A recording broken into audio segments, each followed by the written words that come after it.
Hello friends, welcome to my channel Ronus Mix Official. Friends, আজি আপোনালোকৰ আগত ক'ব লাইছো যে ইউটিউবৰ পৰা ভিডিঅ' কেনেকৈ ডিলিট কৰে।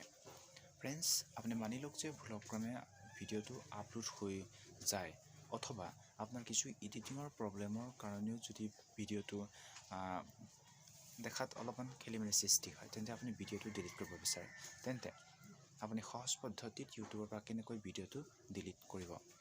ফ্ৰেন্ডছ আহক আমি এটো যেতে এই ভিডিঅ'টোত আলোচনা কৰোঁ।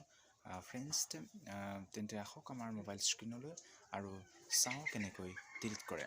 ফ্ৰেন্ডছ মোৰ এটা অনুৰোধ যে এনে ধৰণৰ অধিক ভিডিঅ' পাবলৈ আৰু মোৰ উৎসাহ জনাবলৈ আপোনালোকে এই চেনেলটো ছাবস্ক্ৰাইব কৰিব আৰু ওচৰতে থকা বেল আইকনটো টিপিবলৈ নাপাহৰিব। আৰু ফ্ৰেন্ডছ কিছুমানৰ সুবিধাৰ্থে এই ভিডিঅ'টো শ্বেয়াৰ কৰি দিয়ে যেন। প্ৰথমে আমি ইউটিউব অন কৰি ল'ব লাগিব। ইউটিউব ষ্টুডিঅ'ত যাব নালাগে। ইউটিউবত গৈ মেলি প্ৰথমে আমি লাইব্ৰেৰীত ক্লিক কৰিম।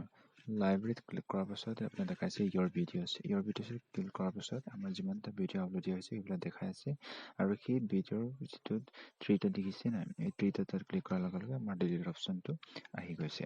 ইয়াত আপোনালোকে সহজ পদ্ধতি ডিলিট কৰিব পাৰে। মই এতিয়া ইয়াত ডিলিট নকৰোঁ কিয়নো মোৰ তেনেকুৱা ভিডিঅ' নাই।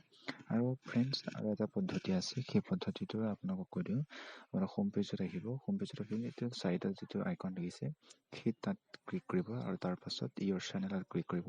ইয়ৰ চেনেলত ক্লিক কৰাৰ পাছত ফ্ৰেণ্ডছ দেখিছে আপোনালোকে ইয়াত দুটা অপশ্যন আছে। আপোনালোকে মেনেজ ভিডিঅ'ত ক্লিক কৰিব। মেনেজ ভিডিঅ'ত ক্লিক কৰাৰ পাছত ইয়াতে পুনৰ দৰে থ্ৰী ডট ক্লিক কৰিব আৰু ডিলিট অপশ্যনটো আপোনালোকে সহজ পদ্ধতিত পাই যাব। ফ্ৰেণ্ডছ ভিডিঅ'টো ভাল লাগিলে কমেণ্ট কৰিব।